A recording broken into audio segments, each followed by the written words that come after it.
Okay. Okay, welcome back, guys. Welcome back to our channel. We have guests again here. Drew from ZenGO as well. Is that correct? Are you like developer or? So I myself am not a developer, and I certainly don't want to make any claims to be. Okay. I very closely follow the development of blockchain in general, and specifically Ethereum a lot. Follow a lot of the client teams and some of the people that are heavily involved. So that's kind of my point of view. I'm just very passionate about it. Oh, okay, yeah, that's good because in this specific question and specific podcast and podcast only, we will talk about Ethereum 2.0 and the development behind it. So before I gotta start with the video, can you share like a little bit more about yourself and then how you get into crypto for the very first time? Yeah, so I've been in and around the space for a little over a year now. My very first entrance was, I'm a big fan of Gary Vaynerchuk, who is a business person in the United States. He last year launched his own NFT project, and he was really one of the first places I had heard more than one or two words about crypto, NFTs, Ethereum, blockchain. So I really trust his opinion a lot, and I started to dive in a little more after I started hearing him talk about it. And it quickly became every free minute, every extra hour I had, and every day listening to 2 or 3 podcasts, watching 2 or 3 videos, reading 2 or 3 articles, and everything ranging from the NFT, the culture side, over to the technology side, and everything in between. It became my entire life in the blink of an eye, and I'm really happy that it did. I never want to look back. Yeah, exactly. Because that's pretty much about the crypto journey. I mean, what was the aha moment? Yeah, I mean, when you first thought, oh, Bitcoin is here to stay, it's not going anywhere. What was the moment? I mean, back in 2017 or 2018, because there was a bubble back then, right? Yeah, I think I definitely was aware of Bitcoin and Ether prior to last year really getting into the space. And I'm younger. I'm not, I have parents and older friends who were definitely much more skeptical about it.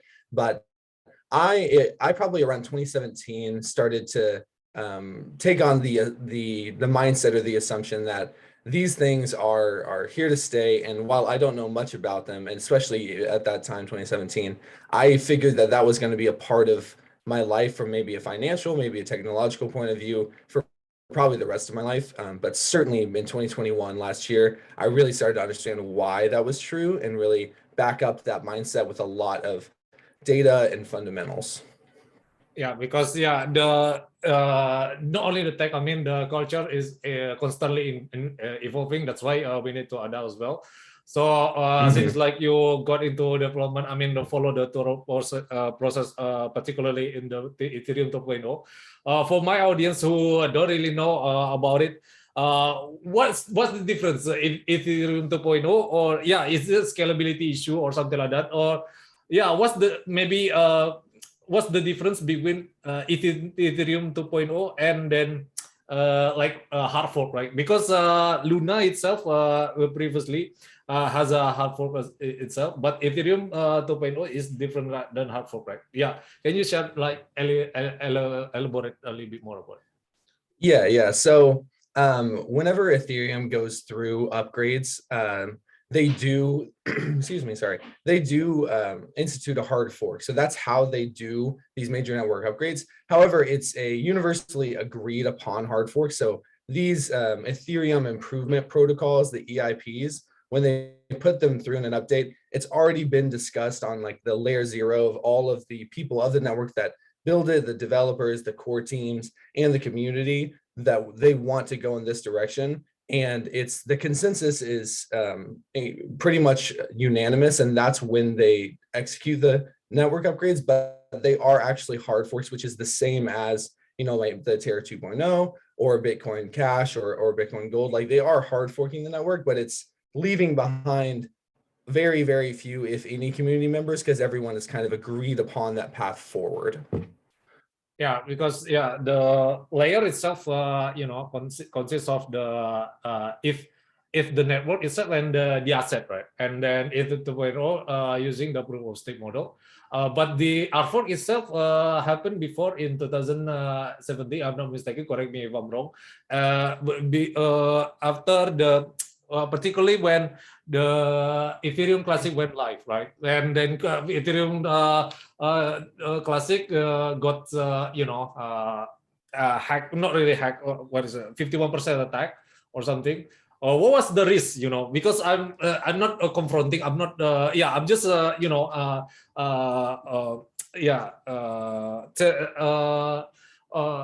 looking for the truth. Yeah, what was the cons behind the 2.0? Because recently, there is like contagion as well when you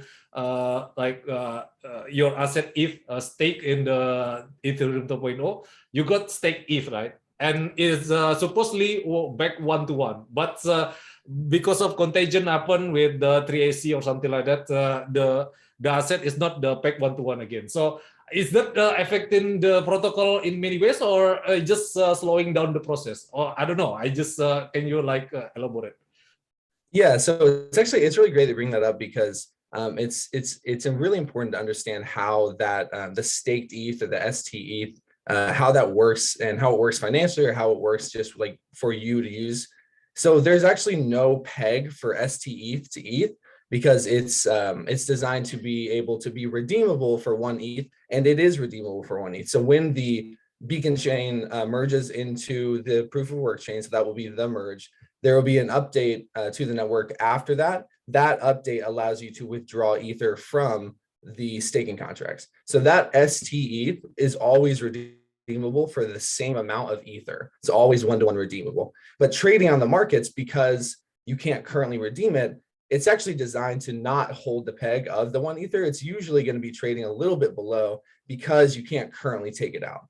And a big part of why it started to trade down and down and down is because these large staking providers, or some of these large crypto banks, have given a lot of people staked ETH, and they had more staked ETH out than they could pay with liquid ETH, which is why that price started to go down. But there's no hard peg. It's designed to float up and down.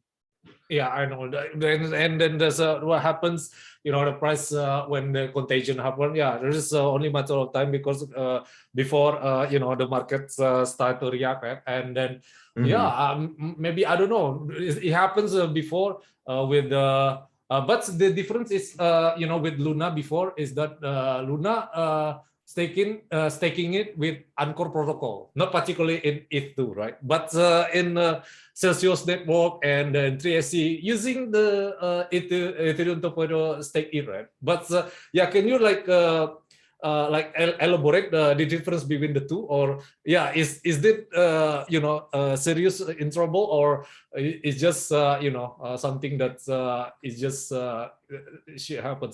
I don't know. Yeah, so it's really important to understand, we are in crypto and we use DeFi for a lot of things, but there are a lot of centralized companies that do things in crypto and they use DeFi protocols. So if you give your Ether, like you said, if you want to stake Ether, if you give it to a centralized crypto bank where you cannot see what they're doing with that, the money in those funds, and you cannot audit it on chain because they do things off chain and then they execute on-chain actions and transactions, but you can't see what they're doing, then that is the point when you have to trust whatever organization or person you are holding it with. And as we all know, in crypto, we're designing systems that don't need trust. So a lot of people don't want to use those types of banks or crypto banks. And the thing is, there's nothing wrong with doing that as long as you understand the risks. It's the same as, if I store my money in my bank, if I have Bank of America or whatever, then I have to trust that Bank of America is going to do what they say they're going to do. Now, there's a lot more laws that Bank of America has to follow versus something like maybe BlockFi or Celsius, but it's the same idea. You have to trust if you're putting it somewhere where you can't fully see all the on-chain activity. If I put it into a DeFi protocol, I can go and look on-chain and see exactly what's happening, and then I can take my money out at any time. So that's the biggest difference there. And if you want to stake your Ether, you have to be comfortable putting it in a place, or you have to be comfortable with the place you put it in, whether that's one that's more centralized or something more decentralized, like a rocket pool. And then you can see it more fully on chain. Yeah, I know. Because the idea, like when it comes to like exchange or like the crypto bank or something, people to become a node validator, you need to have uh, 32 ETH, right? But it's not affordable for some people. That's why you can, trust a bank, quote unquote, to purchase amount of ETH to be staken in the 2.0. But it's not really the case, right? Because in the banks you try to like lend it out or something. That's why it's kind of risky, and people learn it the hard way, unfortunately. Yeah, that's very true. It's important it's important to understand that when you do select those centralized trust providers, your centralized providers, you are giving up a lot of your control. But there is currently one very widespread option, which is called Rocket Pool, and you can actually deposit your Ether into there to stake. You get a liquid token just like you do from stETH, but they are a fully decentralized permissionless protocol, and they spread deposits across different network validators, and you can deposit as little as like 0.05 Ether, or you can just go onto an exchange and purchase the token, which is lowercase r ETH, and you can buy $2 of that if you really want, and it accrues those staking rewards. So there are options for individuals if you only have like $1 or $2 or $10, but you want to earn that staking reward for Ether. An option like Rocket Pool is currently the biggest decentralized option, but there are many things that are being worked on currently. There's that are coming probably within the next year or so that will allow that staking derivative, that liquid staking, so you don't have to just lock it up and then not use it like you would if you did a solo. So those are a great option if you don't want to trust like a big centralized organization, but you still want to stake, but you don't have 32 ETH, because that's a lot of Ether and no one has that much money. Yeah, I know, because that's why it is created in the first place, because people cannot afford it. But the other problem with the decentralized, it's not really a problem, but it's part of the nature of market, because the APY is too high, because there is no such thing like freelance, right? I mean, when APY is too high, maybe you consider yourself as a yield, as the yield, That's why it's kind of, problem for some people. And the second problem was, when the a hack or something with the DeFi protocol. That's why it's kind of risky for people to go into staking pool, right? I don't know. Yeah. So it's always a protocol level or contract level is always one of the risks that you're going to take under your into your risk profile when you're doing one of these things. But if you're using one of the centralized providers, you're taking the risk of anything the centralized provider does, and also what their contracts are. So the thing is, you have to choose what you're willing to be comfortable with. Everyone has a different level of comfort with different things. Some people would trust a smart contract much more than an organization. Some people would trust organization much more smart contract. You have to know what you specifically, and it's different for everyone, are comfortable with, and you have to make your choice based on that. And there's always risks to every choice you make, especially when it's choosing to put your money somewhere, but you have to just choose what you are more comfortable with. Yeah, I know. Yeah, that's the point to manage the risk as well. That's why, guys, if you guys try to figure out all these things, it just consider to to look for your risk profile first before I jump into something, right? So that's why I asked you a lot of questions so that my audience know about it as well. So maybe that's about right now. It's the merge is already live, right? It is the mainnet, right? Already has been for 4 years. The ETH 2.0 development is been delayed for years, but right now it's arrived already. And what's next? I mean, after the the merge happened, because the market react in the other direction, because sometimes when development is like bullish, but the reality is priced in, right? So that the market goes the other direction. So what is your thought after the merge? Yeah, so there's actually quite a few really important upgrades coming in the one or two big forks after the merge.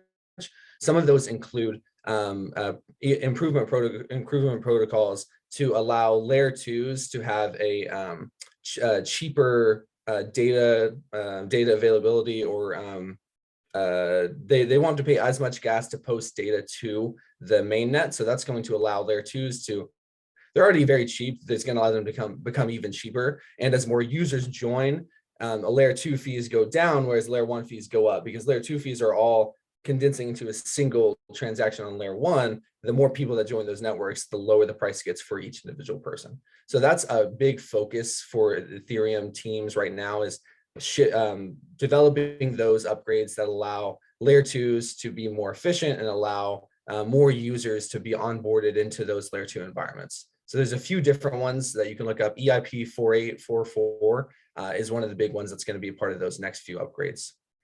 Yeah, I know, because the merge itself is still a beacon chain, or after the beacon chain? Because the beacon chain is like phase 0, right? After that, the merge is being live right now, mainnet. And then, yeah, what's the after the merge? What's the the stage of the networks after the merge? Yeah, so the state of the networks, when the merge happens, like you said, the beacon chain will come onto the like the execution chain. They will become synchronized, or they will start posting transactions together, because right now you still post transactions on the execution layer on the proof of work chain, but when the beacon chain takes over, there will be no proof of work, and the proof of stake will take over the consensus. And so like post that, there are quite a few things. A big thing that they're working on is going to be a way to make sure that going into the future 10, 50, 100 years, they can the teams want to make sure that they don't have nodes that require you to have 50 terabytes of storage, because that would just be, it would decrease decentralization drastically over time. So they're working on ways to I believe it's called state bloat, so like reduce state bloat, how big the state of the network is, and only keeping things on permanently that need to be there, and then providing ways for people to get data before it's pruned, making sure everyone has enough time to download that data. And they're working on a lot of really awesome and complicated cryptographic solutions to these problems, which are beyond my level of expertise, but Yeah, they're trying to make sure the Ethereum network can continue into the future for 1 to 500 years without it breaking down because of some technical problem. Yeah, I know, because since like you bring up, the decentralization, it's some maxi including myself as a maxi, it's is it decentralization because when you like stake, you have more power, more of voting power in it, right? In the no validator or something. And also, it still depends on the AWS or what? Yeah, can you like elaborate? I just wanna, I curious about the whole thing, Yeah, I mean, the reality is that there are many different node operators on the Ethereum network, and it's very decentralized, especially compared to any other proof of stake network, because Ethereum went through proof of work for its entire life so far. It's gone through multiple market cycles. The Ether itself is incredibly distributed. So as far as a token allocation, it's incredibly decentralized, especially compared to any other proof of stake protocol that launched in that way. And even compared to Bitcoin, it's still very decentralized. It's still very powerfully decentralized. And the node operation, there's people that use their own servers. There's people that use, like you mentioned, AWS. There's people that use a large variety of different types of internet providers, server providers, telecom providers. And there's not one group that has any kind of like material percentage over the network that would be able to exercise it in any way. It's a very decentralized, even among the types of the types of tools that the people who run the nodes use. Yeah, I know. Yeah. So yeah, that's the point, yeah, guys. If you you can judge by yourself, guys, if is it the decentralized or not, you can comment in the down below. So yeah, it's since like you bring up the decentralization and node operator as well. The Jack Dorsey brings up the idea of Web 5. The Web 5. I mean, the difference is like the the node validator itself is not because some people say, oh, Web3 is centralized in some ways, and then yeah, what was your thought? I mean, the difference between Web3 and Web 5. Web 5. Yeah, so Jack Dorsey is definitely really interesting. He's brilliant. He is an incredible business person. He's an incredible innovator, and he does care very deeply about these issues. I certainly think he doesn't see some of the solutions as the same way as obviously much of the Ethereum community does. I'm not incredibly positive on how that whole conversation is going to go, or his efforts are going to go. I think it's incredibly hard to do the things that he has kind of mentioned he wants to do with this, especially if it's going to be kind of like based on the Bitcoin network, because there's a lot of key differences there compared to a smart contract platform. And the thing is, anyone, especially someone as talented, skilled as him, can build new systems and work on new problems. I don't really understand the naming of it being Web 5. I think it's more just Web 3 stuff, and it's just a new and different take on it. But I could be wrong, or I could be missing information. It's okay. From that. Your opinion. Yeah, but I think it's going to be interesting to watch what he does. He has a lot of passion about these issues. I personally think that Ethereum is so far ahead of doing those types of things than maybe something built on Bitcoin would be, just because of the amount of effort that Ethereum has put into these smart contracts and these ways to do these things. And you're kind of having to start from much farther back with Bitcoin, because Bitcoin has always been much more singular in its goal. It's very clear about the goal, and it's not doing the Ethereum type things. Yeah, I know. Yeah, because Bitcoin is hard-coded, is not built for the programmable money or something like that. You cannot build anything on top of Bitcoin, right? So yeah, maybe I understand for some point. Do you think that since like Terra Luna crashing with contagion or something, and then because they try to build on top of Bitcoin, is it possible to build on top of Bitcoin, or you just stay with Ethereum when it comes to like financial services or something like that? I think the most difficult part about basing anything on Bitcoin is because, like we said earlier, it's not designed to be programmable. It's designed to be a transferable money digital gold type system. And if you have anyone quote unquote building on top of Bitcoin, or like using Bitcoin as its backstop like Terra did, they have to do that through a custodied method, right? Terra backstopped Luna and UTC through custodying that Bitcoin with themselves. And it's a very centralized mechanism. And it goes back to what are you comfortable with? What are you going to trust for people to do? And if that's within your trust sphere, then you're more than welcome to do that. But the problem is, a lot of times we see that when you go toward that side of the spectrum, a lot of people are using those like trust assumptions to make personal gains because they have the control. And that's the whole reason why we have this whole system, right? We know that banks, people that hold other people's money, it is a very common for them to want more and more control and want to make more and more money and do things to take advantage of the people whose money they hold. And it's not every bank, and it's not every person, and there are people that don't have this issue, but the majority of times this has happened, it's been, okay, well, this bank or this protocol that's centralized, they do this thing and then they try to make more money, or they try to do things kind of behind the scenes, or something is broken and we don't know it. And then retail gets the bad end of the stick. Retail is the one that gets,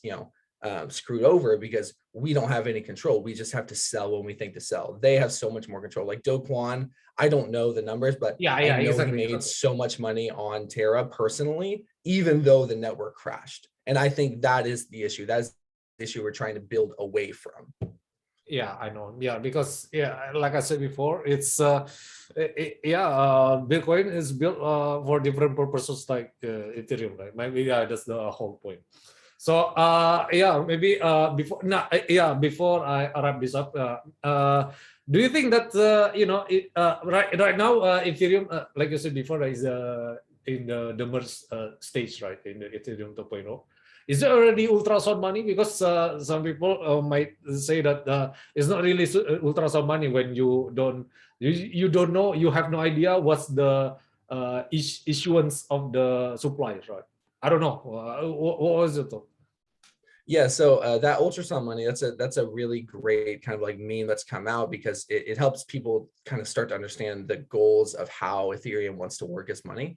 So currently there are days when the gas price is high enough to where the network is net deflationary. Like there are deflationary days. There have even been deflationary weeks where there was so much activity on the network that the protocol burned more ether than it released for the miners, right? It released as block rewards. And one of the big differences, and a lot of people aren't super clear on what's happening. One of the things that happens with the merge is that the issuance of ether goes down about 90%. So for round numbers, if it's issuing 100 ether per day, it's not doing that, it's doing much more. But if it was issuing 100 ether per day, post merge, it will be about 10, 10, 11. So but the network activity, every time someone makes a transaction on Ethereum, the protocol itself takes a base fee of ether as gas, and it burns that base fee, or it burns part of the money you pay in gas and sends the other part to the miners. So a lot of what you pay in gas actually gets burned from the network, and it can't ever be brought back. It's not like, the equivalent, it would be someone like Michael Saylor or MicroStrategy. They buy all this Bitcoin every day. They're kind of like a recurring protocol buy. They just buy every day. But something like this mechanism it's burning it, and it can't be resold back into the market. So the total supply is going down. And when the merge happens, the issuance will drastically go down, but the network activity isn't likely going to go down enough to make up that difference. So the ultrasound money meme is that the network especially on busy days, will actually be slightly deflationary. And usually it will be about equal, and sometimes will be a little bit inflationary, but it's a very clear and very precise design to make sure there's always at least some block rewards for people who are validating, even if the network isn't super active on that day. So that's why it can go up. There's a mechanism to push it up. If there's less activity, there's more block rewards. Yeah, it depends on the network activity. That's what I was saying, right? Yeah, that's pretty much. Yeah, before I wrap this up, like I said before, it's time is over.